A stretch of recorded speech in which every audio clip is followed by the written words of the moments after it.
أعوذ بالله من الشيطان الرجيم بسم الله الرحمن الرحيم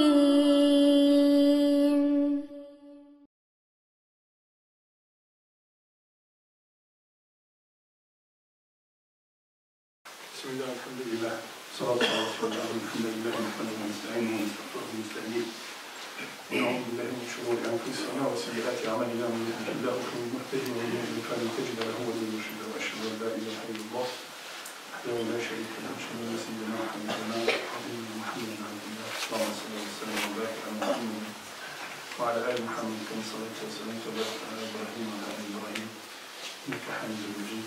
أخواننا نحييكم بتحية الإسلام السلام عليكم ورحمة الله تعالى وبركاته.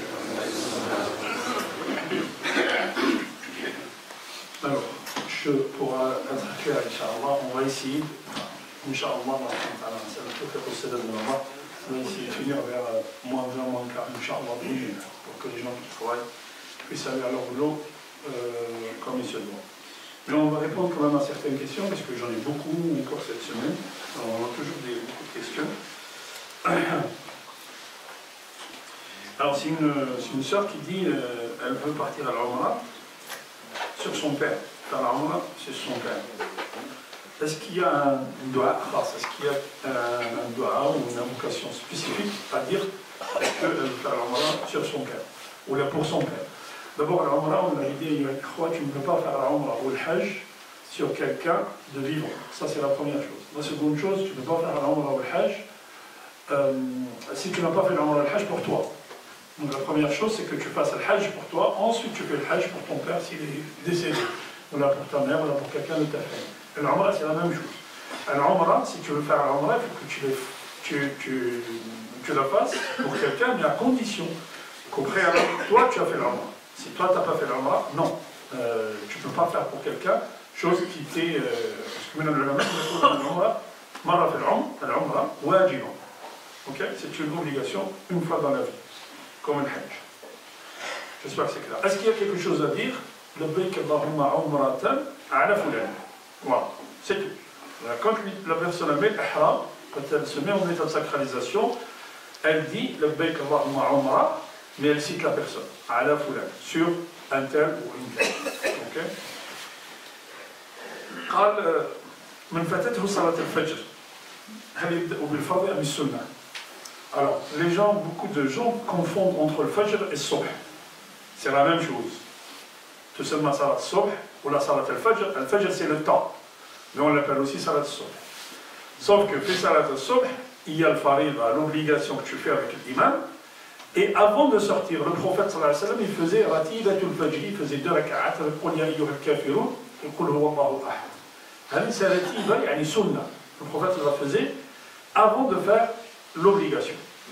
Alors maintenant, on s'est réveillé, il était 8h. Shourouk, il y a 7h04. Oui, 4. Non, pas 4. 12, oui, plutôt 10, 12. Ouais. Mais c'est ça à peu près. Tu es resté 2 jours avant. Ça monte, hein? Ça, le Fajr monte, ouais. Le Fajr monte. Donc, si tu t'es réveillé... Et ça dépend du calendrier, ouais. Et si tu t'es réveillé après 7h20, ou à 7h15, ça veut dire que le soleil s'est levé. Alors, le soleil s'est levé, khalas, faqat al-Fajr. Anta fi al-qada, tu es en train de payer une dette. Tu ne fais plus le Fajr dans son temps voulu, comme Allah subhanahu wa ta'ala a dit. Donc, qu'est-ce que tu fais? Alors, le même vous dit, si tu t'es réveillé, à quelle heure on a dit? 7h12. Ok, 7h12. Tu t'es réveillé à 7h10, 7h09. Tu fais vite l'audo, il te reste le temps pour faire le raka'a. Donc, tu commences par l'obligation. Ok? Tu commences par l'obligation, parce que tu vas attraper au moins un raka'a dans le temps. Tu commences par l'obligation. Mais si le waqt jazz, il est 8h, tout ça, bon, le préférable, c'est que tu commences toujours par l'obligation. Ok? Et ensuite, tu fais la sunna. Ça, c'est un frère qui pose la question parce qu'il y a une polémique. Bon, nous, on fait des polémiques sur des choses qui sont... Est-ce que j'ai le droit? Vous savez, les toilettes handicapées. Vous avez les toilettes handicapées. Des fois, il y a les toilettes, mais il y a aussi un lavabo avec. Est-ce que je peux faire l'audo là-bas? Tu peux faire l'audo là-bas à condition. La tasmiya, tu l'as fait sirran. C'est-à-dire que quand tu es dans les toilettes, tu ne dois pas prononcer le nom d'Allah subhanahu wa ta'ala. Ça, c'est une adab, c'est des règles de bienséance. Les règles de bienséance voudraient que quand on est dans les toilettes, on ne parle pas de... on prononce pas. Donc, on peut faire le dos, mais à condition que quand tu dis Bismillah, ou quand tu fais le doigt à la fin, tu le fais sirr, tu le fais dans ton cœur. C'est clair, les frères? Ok. Ça, c'est une mère hein, qui se plaint de son fils. Elle dit, moi, maintenant j'ai atteint un âge avancé, et elle se plaint de lui. Si tu veux acheter le paradis, sois digne avec ta mère. Et surtout, si elle a atteint un âge et qu'elle ne peut plus bouger maintenant, elle peut plus, sois digne avec ta mère. Donc, j'ai discuté avec ma mère, je lui ai dit surtout une chose, ne fais pas de dua sur lui. Ne fais pas d'invocation sur lui, parce que si tu fais une invocation sur ton fils, l'invocation elle est acceptée par Allah subhanahu wa ta'ala. Et tu seras encore plus malheureuse. J'ai dit, est-ce que tu as d'autres enfants? Hein. Donc c'est les frères qui doivent prendre le relais de la maman et de montrer à ce petit que ce qu'il est en train de faire, ça va revenir sur lui. C'est Allah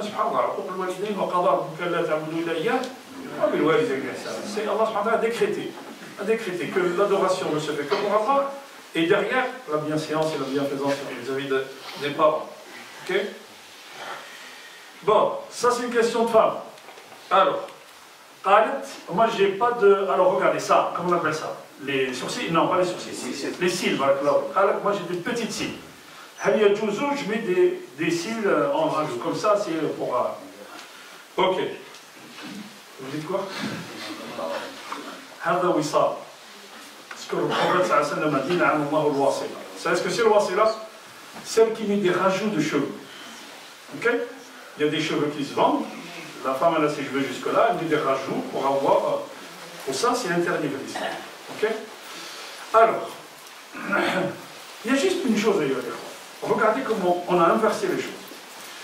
Alors, Rasul sallallahu alayhi wa sallam nous dit, min sunan al-fitra, parmi les règles de bienséance, ce que Allah subhanahu wa ta'ala nous a demandé de faire, et à travers le premier qui a appliqué ça, c'était Sayyidina Ibrahim. Sayyidina Ibrahim, il a fait des sunan, c'est-à-dire, il a mis des choses en place, si vous voulez. C'est taqlim al-adhafir, couper les ongles. Ok? Netful ibit, enlever les poils qui sont sous les aisselles. Al-hana, c'est-à-dire les poils qui sont au-dessus du nombril. Voilà, tout ça c'est min sunan al-fitra, c'est-à-dire que al-khitan, la circoncision, min sunan al-fitra. Bon, celui qui n'est pas circoncis, les musulmans ou pas? Oui. Heureusement, bah oui, les musulmans, oui, tout à fait. Bien sûr, mais hadi min sunan al-fitra. Donc min sunan al-fitra, on coupe les ongles. On a inversé les choses aujourd'hui. Vous avez vu, les femmes elles laissent les ongles poussés. Mais sur le fitra, Allah subhanahu wa ta'ala, il a fait que les cils et les sourcils ne se développent pas. Alors que les cheveux de la tête se développent. Donc on doit couper les cheveux de la tête. Mais nous, qu'est-ce qu'on fait aujourd'hui?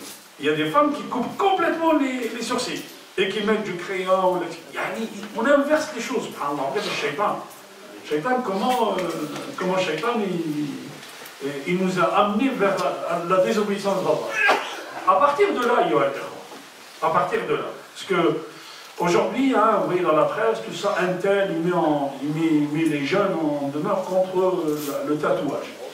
Le tatouage haram, il faut qu'on comprenne bien. Le tatouage, le washam haram. Donc, nous, notre exemple, c'est quoi? C'est le prophète. C'est pas le joueur de foot, ou le chanteur, ou je ne sais pas qui. Le joueur de foot qui est tatoué de haut en bas comme ça, et quand il finit le match, il enlève son maillot, et que moi je viens et je regarde, mashallah, ça c'est tu as changé ce que Allah subhanahu wa ta'ala t'a donné. Maintenant tu vas me dire, et le tatouage éphémère? Vous savez, il y a des tatouages éphémères, c'est-à-dire que tu peux mettre un truc sur la peau comme ça, et, ouais. C'est une ressemblance à des gens pervers. Non, ok? Donc le washam la yajouz. La dernière fois on avait dit que certains trouvent que par exemple le shit c'est pas grave ou la chicha c'est pas grave. Alors il faut savoir que chicha on vous vend du carbone. Donc le chicha c'est encore plus nocif que la cigarette.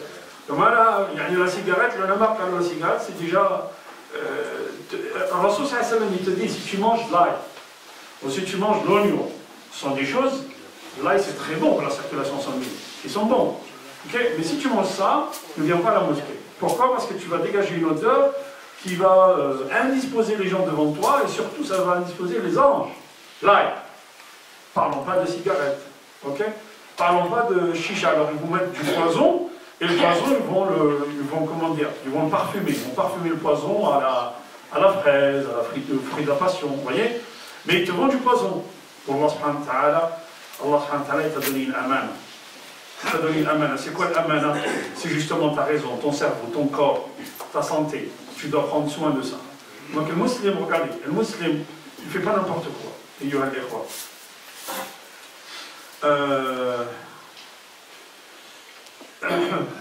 دعاء الله بأسمائه الحسنى هذا طيب دعاء الله بأسمائه الحسنى est-ce que je dois choisir des noms de Isma Allah al-Husna, les noms d'Allah subhanahu wa ta'ala avec lesquels je vais invoquer Allah? C'est bien. Par exemple, tu demandes le rizq, tas'al Allah bi-ismihi al-Razzaq. Tu demandes le shifa, tas'al Allah bi-ismihi al-Shafi, pardon. Donc c'est bien de demander à Allah subhanahu wa ta'ala. Et on va voir في الخطبة إن شاء الله الإنسان يدعو الله باسمه الأعظم. اسمه الأعظم. On va voir إن شاء الله. Elle a éduqué un fils, elle dit j'ai éduqué un fils qui a grandi maintenant, il veut se marier, est-ce que je peux lui donner zakat? C'est pas son fils. C'est pas son fils, hein? Voilà, on peut le dire adopté. Bon, l'adoption, ça restera. Elle l'a éduqué, elle l'a élevé, et maintenant elle veut se marier, est-ce qu'elle peut lui donner zakat? Non. Il a qu'un faqiran. S'il est pauvre, elle peut lui donner parce que c'est pas son fils. Alors là, il y a les rois. Subhanallah. Ça, c'est une fille qui appelle, elle dit, regardez, elle a créé un mail en fait, elle dit, son père est en phase finale, en phase terminale, regardez, subhanallah, son père est en phase terminale de cancer. Sa mère, Zawjat al-Mari, l'épouse du mari, elle lui fait tout ce qu'il veut. Et qu'est-ce qu'il veut? Jouer au millionnaire, jouer au PMU, et lui demande l'argent à sa fille. Est-ce que je dois lui donner parce que je dois obéir à mon père? Non. Non, tu n'oublies pas ton père. Quand quelqu'un fait le péché, tu ne vas pas l'aider. Le millionnaire, c'est du gaspillage d'argent, c'est haram. Le PMU, c'est haram. Tu n'as pas le droit de jouer les jeux d'argent, c'est haram l'islam.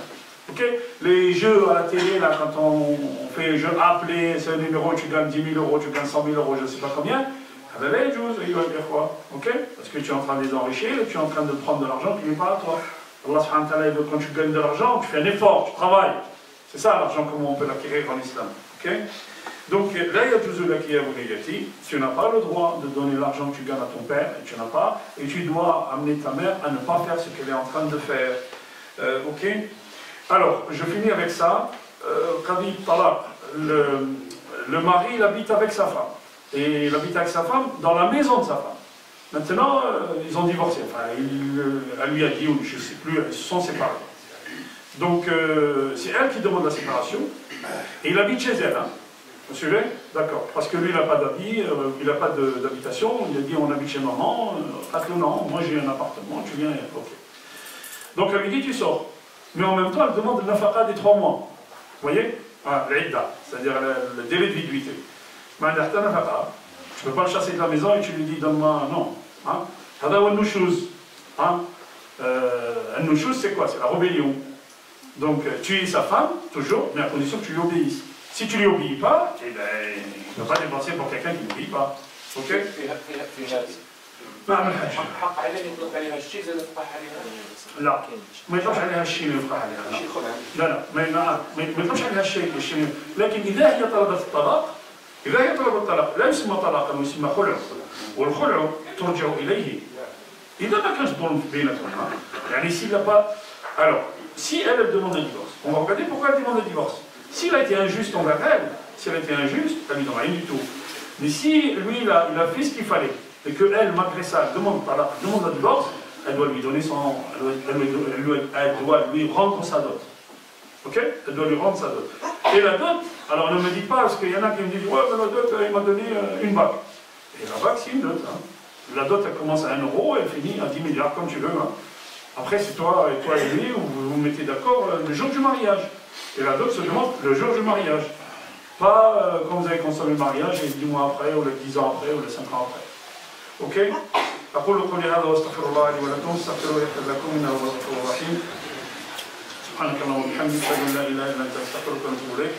سبحان ربك رب العزة عما يصفون وسلام على المرسلين والحمد لله رب العالمين وأذن الصلاة. إن الحمد لله نحمده ونستعينه ونستغفره ونستهديه ونعوذ بالله من شرور أنفسنا وسيئات أعمالنا. من يهده الله فهو المهتدي ومن يضلل فلن تجد له وليا مرشدا. وأشهد أن لا إله إلا الله وحده لا شريك له. أشهد أن سيدنا وحبيبنا وعظيمنا محمد بن عبد الله. اللهم صل وسلم وبارك على محمد وعلى آل محمد كما صليت وسلمت وباركت على إبراهيم وعلى آل إبراهيم إنك حميد مجيد. الإخوة الكرام، جاء قوم من الصحابة، جاء نفر من الصحابة، un groupe de compagnons sont venus voir le prophète. Dit يا رسول الله لو قصصت علينا من قصص السابقين ولا من قصص السالفين. فأنزل الله سبحانه وتعالى يذكره ابن كثير فأنزل الله سبحانه وتعالى ألف لام را إنا أنزلناه قرآنا عربيا لعلكم تعقلون نحن نقص عليك أحسن القصص بما أوحينا إليك هذا القرآن وإن كنت من قبله لمن الغافلين. فالله سبحانه وتعالى يقص علينا أحسن القصص في القرآن. ومن القصص القرآني parmi les récits que nous raconte Allah subhanahu wa ta'ala, il y a des groupes de compagnons qui sont venus voir le prophète en lui disant Ya Rasulullah, est-ce que tu peux nous raconter une histoire de ce qui s'est passé avant nous? Allah subhanahu wa ta'ala lui descend que nous te racontons le meilleur des récits. Parmi les récits qu'il y a dans le Coran, il y en a beaucoup. Mais pourquoi Allah subhanahu wa ta'ala choisit le récit? Le récit, pourquoi il choisit le récit? Parce que le récit reste dans la tête. Allah subhanahu wa ta'ala ولما جاء موسى لميقاتنا وكلمه ربه قال ربي أرني أنظر إليك. Allah subhanahu wa ta'ala nous raconte l'histoire de Moussa alayhi salam. Quand Moïse alayhi salam, quand Moussa il est allé au rendez-vous que lui a donné Allah subhanahu wa ta'ala. Il lui a donné un rendez-vous et Moussa il avait choisi 70 personnes, des meilleurs gens de Banu Israël. Et sont allés vers le rendez-vous d'Allah subhanahu wa ta'ala. Et quand ils sont allés au rendez-vous, Allah subhanahu wa ta'ala kallamahu rabbuh. Allah subhanahu wa ta'ala il a parlé avec Moussa alayhi salam. قال ربي أرني أنظر إليك. قال لن تراني ولكن انظر إلى الجبل فإن استقر مكانه فسوف تراني. فلما تجلى ربه للجبل جعله دكا وخر موسى صاعقا. فلما أفق قال سبحانك تبت إليك وأنا أول المؤمنين. قال يا موسى إني اصطفيتك على الناس برسالاتي وبكلامي فخذ ما آتيتك وكن من الشاكرين. Moussa alayhi salam il demande à Allah, quand il a entendu la parole de Dieu, de le voir. Allah subhanahu wa ta'ala dit, tu ne pourras pas me voir. Mais regarde la montagne. Si elle se stabilise, tu vas me voir. Or, quand Allah subhanahu wa ta'ala, il s'est dévoilé hein, à la montagne s'est pulvérisée. Et Moussa est tombé dans les bords. Et quand il s'est réveillé, il s'est repenti à Allah subhanahu wa ta'ala. Allah subhanahu wa ta'ala lui dit, je t'ai beaucoup donné. فكن من الشاكرين يا موسى. كن من الحامدين. نحن نقول الحمد لله. Allah subhanahu wa ta'ala, il nous a comblé ses bienfaits. Sauf que nous, on pleure. Les mafroud, on pleure pour ce que nous n'avons pas. Mais on oublie ce que Allah subhanahu wa ta'ala nous a donné. Il y a un psychologue qui a écrit un livre qui dit, est-ce que tu acceptes? Est-ce que l'être humain accepte? On te donne 1000 milliards d'euros et tu es dans tes yeux. Tu acceptes? Personne n'acceptera. Et ici même, je vous ai raconté l'histoire de quelqu'un qui avait une rétention urinaire. Il est allé voir le médecin lui dit, il faut absolument que je t'opère et au plus vite, parce que tu risques de mourir.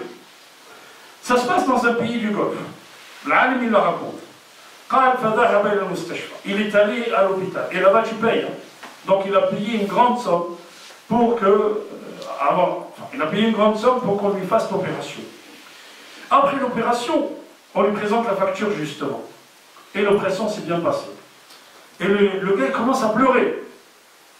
Le médecin lui dit, est-ce que c'est la facture qui te fait pleurer? Je peux la revoir en baisse. Ah non, c'est pas le montant de la facture qui me fait pleurer. Mais je pleure parce que celui qui m'a donné la possibilité d'uriner pendant 70 ans et qui ne m'a jamais présenté de facture, Et aujourd'hui, regardez, il passe sur la table d'opération contre cette rétention urinaire parce qu'il n'arrive pas à uriner. Il risque de mourir, si vous comptez les bienfaits d'Allah subhanahu wa ta'ala, vous ne pouvez pas imaginer. Allah subhanahu wa ta'ala est dit ce qu'il nous a donné comme temps de vie ici-bas, il te l'a donné pour que tu le fructifies, pour que tu l'investisses dans le bien, dans ce que Allah subhanahu wa ta'ala va te demander dans l'au-delà. C'est un hadith du prophète sallallahu alayhi wa sallam. Allah subhanahu wa ta'ala nous raconte dans le Coran l'histoire de Daoud ou l'histoire de Sulayman.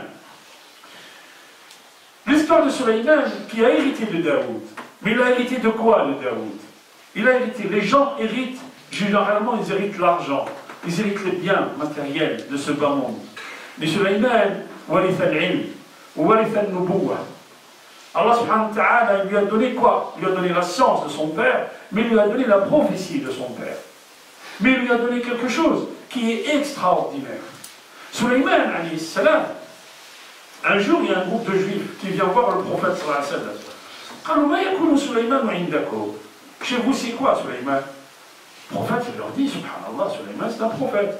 Mais qu'est-ce que tu racontes? Sulayman est un sorcier. C'était un sorcier, parce qu'il avait un pouvoir considérable. Allah subhanahu wa ta'ala nous dit dans le Coran, وَمَا كَفَرَ سُلَيْمَانَ وَلَكِنَّ الشَّيَاطِينَ كَفَرُوا. Qu'est-ce qu'ils ont fait, shayatin? À la mort de Sulayman, alayhi salam, ils ont écrit des talismans, ils les ont enterrés sous le trône de Sulayman. Et ils ont dit, Bani Israël, que Sulayman il avait ce pouvoir, parce qu'Allah lui a donné un pouvoir extraordinaire. Nous allons voir, il va dire quoi. Le pouvoir de Sulayman, il vient de ces talismans qui sont sous son trône. Sayyidina Sulayman, il faisait des réunions avec ses ministres. Sayyidina Sulayman, un jour, il y avait un défilé devant lui. Un défilé de quoi? Un défilé de tout ce qu'il possédait, de tout sur qui il avait le pouvoir. Sayyidina Sulayman, alayhi salam. Et ce défilé, il s'est étalé jusqu'au coucher du soleil. Allah subhanahu wa ta'ala dit dans le Coran, en racontant l'histoire de Sulayman alayhi salam, justement. Il nous dit que Sayyidina Sulayman alayhi salam, quand il a vu ce défilé de ses troupes, ce défilé c'est-à-dire des pur sang arabes, des pur sang extraordinaires, qui coûtent des millions d'euros, jusqu'à ce que حتى توارت بالحجاب حتى توارت بالحجاب يعني حتى أن الشمس jusqu'à ce que le soleil se couche et qu'il a oublié l'invocation de Dieu. قال ردوها عليه. Ramenez-les-moi. Hein? Ces beaux chevaux qui me font oublier le rappel d'Allah subhanahu wa ta'ala, ramenez-les-moi. فطفق ضربا بالسوق والأعناق. Il a commencé quoi? Il leur a tous coupé la tête et tous coupé les jambes. 1 millier de pur sang. 1 millier. Imaginez le pur sang aujourd'hui, il coûte des millions d'euros. Imaginez combien il a gaspillé. Si on peut voir ça comme ça. Mais il a dit, ces choses-là qui me font oublier Allah subhanahu wa ta'ala, eh bien j'ai pas besoin.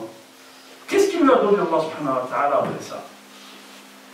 قال رب هب لي فغفرنا له ذلك قال رب هب لي ملكا لا ينبغي لأحد من بعدي لأحد من بعدي. Donne-moi un pouvoir que personne après moi n'aura. Allah subhanahu wa ta'ala, qu'est-ce qu'il lui a donné? Il lui a donné al-rih tajri rukha'an haythu asab. Allah subhanahu wa ta'ala lui a dévoilé, il lui a donné le vent qui peut le porter. Il était en Palestine, il pouvait aller déjeuner en Inde et revenir. Allah subhanahu wa ta'ala lui a donné le vent, il lui a donné les djinns. وَالشَّيَاطِينَ كُلَّ بَنَّاءٍ وَغَوَّاصٍ. Al-shayatin, les djinns qui travaillaient pour lui et qui lui construisaient des palais, qui lui construisaient des châteaux, qui plongeaient sous la mer et qui lui ramenaient des perles. هذا عطاؤنا. Allah subhanahu wa ta'ala dit, voilà ce que nous avons donné à Sulayman. Allah subhanahu wa ta'ala nous dit ce qu'il a donné à Sulayman alayhi salam. Pourquoi il lui a donné ça? Parce qu'il a délaissé ce qu'il a fait aimer min ad-dunya pour Allah subhanahu wa ta'ala. La leçon après ça, ayyuha al-ikhwa. Pourquoi? Allah al-azim, ayyuha al-ikhwa. On va faire l'Isha. On va faire l'Isha. En bas, à côté de la mosquée, il y a des cafés musulmans. Mais il y a un match de foot. Il y a un match de foot. Le match de foot, il fait oublier aux gens Salat al-Isha, le rendez-vous avec Allah subhanahu wa ta'ala. Tant qu'on est là, tant qu'on est là, c'est-à-dire que le match de foot, il passe en priorité pour moi avant Salat al-Isha, Allah subhanahu wa ta'ala ne nous donnera rien du tout. Allah subhanahu wa ta'ala ne nous donnera rien du tout. Allah subhanahu wa ta'ala ne va jamais le voir sur nous. Allah subhanahu wa ta'ala nous raconte l'histoire de Sulayman. Autre chose, il nous dit وَحُشِرَ لِسُلَيْمَانَ جُنُودُهُ مِنَ الْجِنِّ وَالْإِنسِ وَالطَّيْرِ فَهُمْ يُوزَعُونَ. يُوزَعُونَ, ils sont retenus. حُشِرَ لِسُلَيْمَانَ جُنُودَهُ مِنَ الْجِنِّ وَالْإِنسِ. Allah subhanahu wa ta'ala commence par le djinn. Il ne parle pas de ins. Il commence par les djinns. Pourquoi?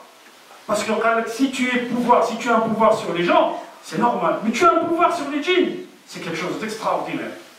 Fahum yuzaoun, ils les retiennent. Hein, les soldats les retiennent. Poussez-vous, poussez-vous, poussez-vous.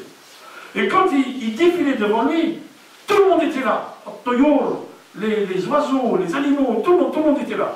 Il manquait juste la huppe. Vous connaissez l'histoire sur le Tannam. Il est où? Soit il vient, soit je le torturerai s'il n'a pas d'alibi. Et le Hudhud, il va venir d'où? De Saba. Saba, en anglais, c'est Sheba. Il vient de Saba. Pourquoi? Il le ramène au Jituka bin Aba'in Yaqin. Il lui dit, je t'ai ramené une information très importante. Yaqin, c'est une vraie information. Ce n'est pas des mensonges, comme ce qu'on nous raconte à longueur de journée. Ah, à la télé. Et on reviendra sur leurs mensonges, Inch'Allah, parce qu'il y en a quelqu'un, subhanallah, il dit, dans une émission, il dit, dans le Coran, écoutez bien, dans le Coran, si tu vois un juif, il faut l'égorger. Dans le Coran. Alors, des frères, avec une association, on y a écrit à ce grand philosophe qui passe sur les plateaux de télé. On a dit, il est où l'ayah? Il est où le récit, le Coran? Est-ce que tu as un hadith? Est-ce que tu as une ayah? Est-ce que tu as... Il ne nous a pas répondu. Mais dis-nous, où est-ce qu'il est l'ayah qui nous dit, quand un musulman doit voir un juif, il doit l'égorger? Dis-nous. Alors, on lui a envoyé un texte, avec les 7 façons, les 7 fois où Allah subhanahu wa ta'ala il a parlé d'égorger. Et souvent il parle d'animaux, il ne parle jamais d'humains. Mais on verra ça, Inch'Allah, la semaine prochaine, b'idhnillah, قال سيدنا سليمان حشر له الطيور وحشر فقال أين الهدهد? Il est où le hudhud? Il est allé à Saba et il a vu des gens qui adoraient le soleil. Et quand il est revenu le hudhud bin Saba, pourquoi tu étais absent? Voilà, j'étais à tel endroit et j'ai vu des gens qui adoraient le soleil à la place d'Allah. Sayyidina Sulayman lui dit, on va voir si tu dis la vérité ou si tu mens. Alors je vais t'écrire une lettre et tu vas l'envoyer, tu vas l'amener là-bas. Il lui écrit une lettre et dans la lettre il dit Bismillahir-Rahmanir-Rahim. Autrement dit, Sayyidina Sulayman, il reconnaît quoi? Il reconnaît qu'Allah subhanahu wa ta'ala, tout le pouvoir qu'il a, c'est grâce à Allah subhanahu wa ta'ala. C'est au nom de Dieu qu'il a eu ça. Il l'envoie à Saba. Et il jette la lettre sur le trône de la reine de Saba. Quand elle voit ça, la reine de Saba, elle tabaquette. Vous savez pourquoi elle a eu peur? Le nom de Bismillahir-Rahmanir-Rahim. La confiance qu'avait Sulayman alayhi salam en Allah subhanahu wa ta'ala. Le nom de Bismillahir-Rahmanir-Rahim l'a fait trembler. Alors elle demande conseil à ses conseillers. Qu'est-ce qu'on fait? Alors on va lui envoyer des cadeaux. Seigneur Sulayman lui dit, il lui envoie des cadeaux. Allah il nous donne un élément. Ce que Allah subhanahu wa ta'ala m'a donné, c'est beaucoup plus que ça. C'est beaucoup plus que ça. Alors il se tourne vers les gens autour de lui. Qui c'est qui me ramène? Qui c'est qui me ramène son trône? Il était en Palestine, elle était au Yémen. Qui c'est qui me ramène son trône?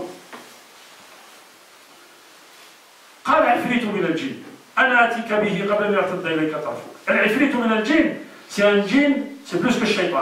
C'est un djinn qui a une puissance extraordinaire. Et lui dit, moi avant que tu te lèves, tu es dans ton conseil là, il est 9h, avant midi je te le ramène. Si de semaine pour le dossier, ça c'est trop. Qui peut mieux faire?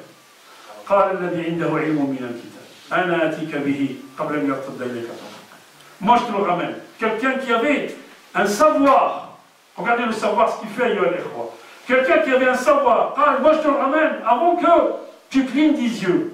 Qui c'est? Il y en a qui ont dit c'était le premier ministre de cette nation. Il y en a qui ont dit c'était Sulayman alayhi salam qui a dit ça. Quelle est la connaissance qu'il avait du livre? La connaissance qu'il avait du livre. كان يعرف اسم الله الأعظم الذي إذا دعي به أجاب وإذا سئل به أعطى. Il connaissait le nom suprême d'Allah. والرسول صلى الله عليه وسلم nous dit le nom suprême d'Allah il est où? Il est في آية الكرسي في أوائل سورة البقرة وفي سورة طه. الله لا إله إلا هو الحي القيوم لا تأخذه سنة ولا نوم. ألف لام ميم الله لا إله إلا هو نزل عليك القرآن.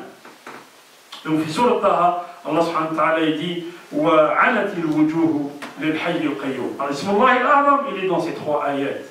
La connaissance du livre, la connaissance du livre qu'Allah subhanahu wa ta'ala Rahman علم القرآن خلق الإنسان. Vous avez vu qu'Allah subhanahu wa ta'ala il parle de la connaissance du Coran avant la création de l'individu. Et qui Ar-Rahman, le miséricordieux. من رحمته أنه أنزل علينا القرآن.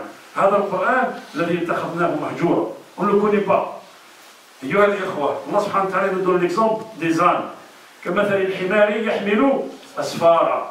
L'âne, si tu le prends et qu'il porte le Coran, ou là qu'il porte Mujalladat sur son dos, et qu'il fait le voyage de Marseille à Paris, il restera toujours un âne. Nous, on peut avoir le Coran dans notre bibliothèque. Astaghfirullah, on restera toujours loin du Coran. Je ne dirai pas l'autre mot. Mais on restera toujours loin du Coran.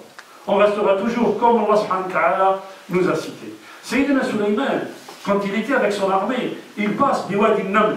Et là, je m'arrête. Il passe du Wadi Naml, une vallée où il y avait des fourmis. Allah subhanahu wa ta'ala Qalwad. Écoutez bien. Qalwad, une vallée. Aujourd'hui, quand on a su ce que c'est quand on sait ce que c'est la vallée des fourmis, qu'est-ce qu'on voit? On sait qu'à l'intérieur, c'est des chemins, c'est des vallées, c'est des... Allah subhanahu wa ta'ala, il nous dit, il est passé par Wadi Naml. قالت نملة حتى إذا أتوا على وادي النمل قالت نملة يا أيها النمل ادخلوا مساكنكم ليحطمنكم سليمان وجنوده وهم لا يشعرون فتبسم ضاحكا من قولها وقال رب أوزعني أن أشكر نعمتك التي أنعمت علي وعلى والدي وأن أعمل صالحا ترضاه وادخلني برحمتك في عبادك الصالحين. قالت نملة أيها النمل ادخلوا مساكنكم لا يحطمنكم سليمان وجنوده وهم لا يشعرون.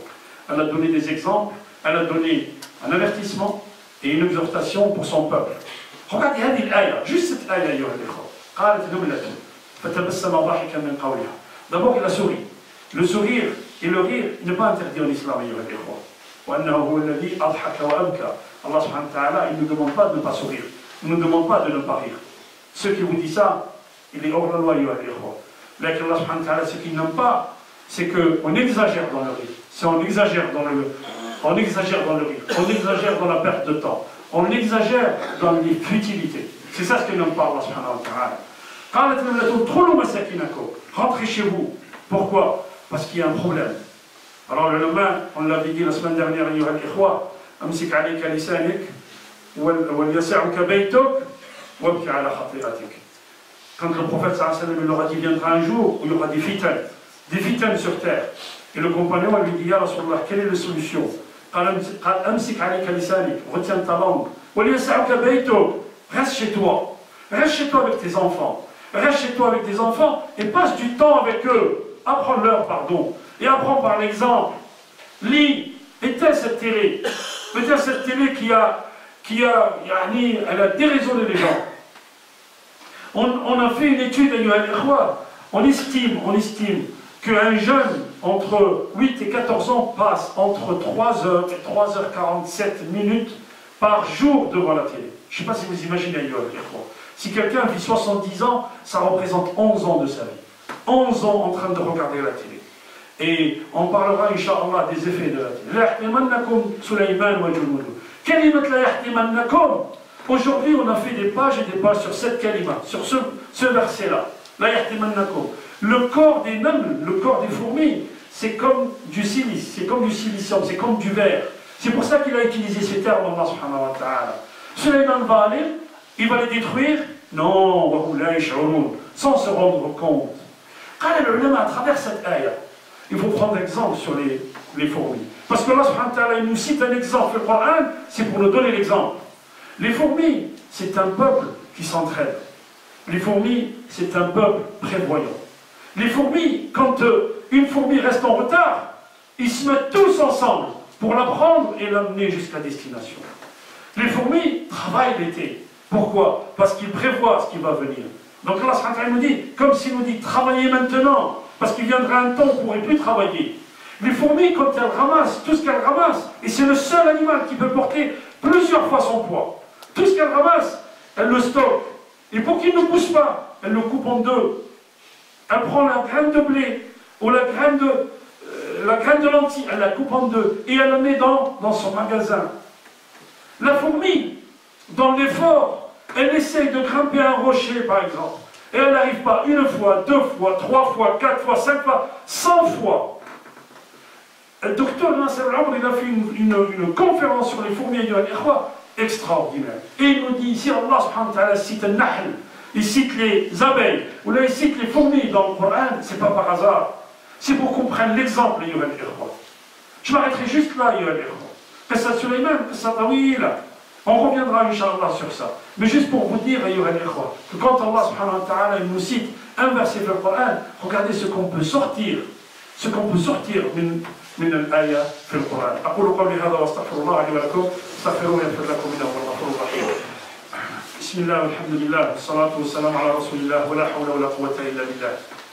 قال رسول الله صلى الله عليه وسلم في الحديث الذي رواه أبي مالك حارث بن عاصم الأشعري رضي الله عنه قال: الطهور شطر الإيمان.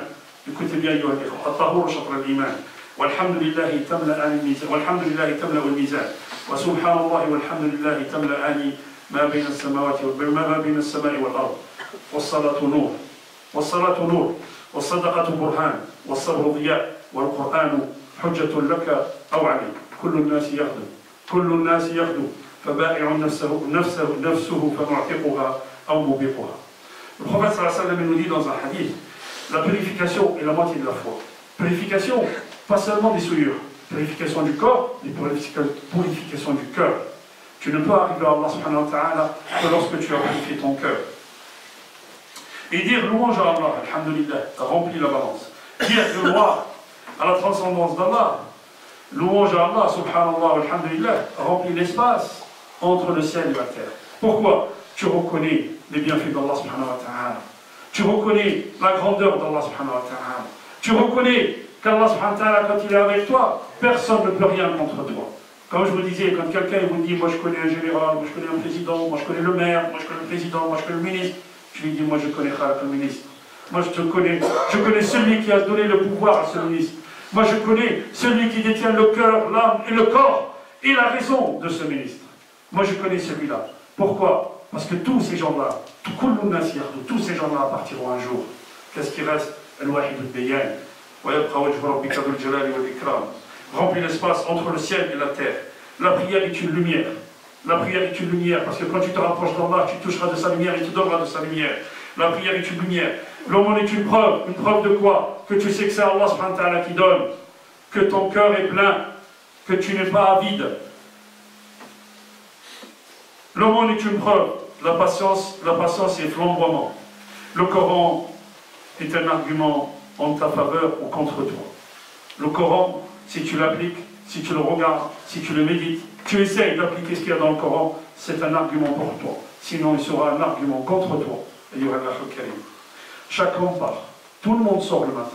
Tout le monde sort le matin et chaque homme part le matin pour faire commerce de son âme. Soit il la sauve, soit il la fait périr. Allah ayyuha al-ikhwa. Hier, je vais faire Salat al-Isha. On va faire Salat al-Isha, regardez. On était un quart d'heure avant Salat al-Isha. Un quart d'heure avant Salat al-Isha, qu'est-ce qui se passe? Il y a des gens qui parlent. Ils parlent de quoi? Futile. Des futilités de la vie. Je ne vous dirai même pas de quoi ils parlaient. Tu rentres à la mosquée, tu trouves des jeunes, masha'Allah. Il est quoi? Il est en train de lire le Coran. Pourquoi? Il reste un quart d'heure à l'Isha. Regardez comment le shaitan, il nous fait oublier Allah subhanahu wa ta'ala. À l'intérieur, il y avait des frères, des jeunes, qui lisaient le Coran. بكل حرف حسنة. بكل حرف حسنة. والحسنة بعشر أمثالها. Quand tu dis Bismillah ar-Rahman ar-Rahim, Allah t'écrit 180 hasana. Qu'est-ce qu'on fait? En attendant ça, on est dehors en train de dire les festivités.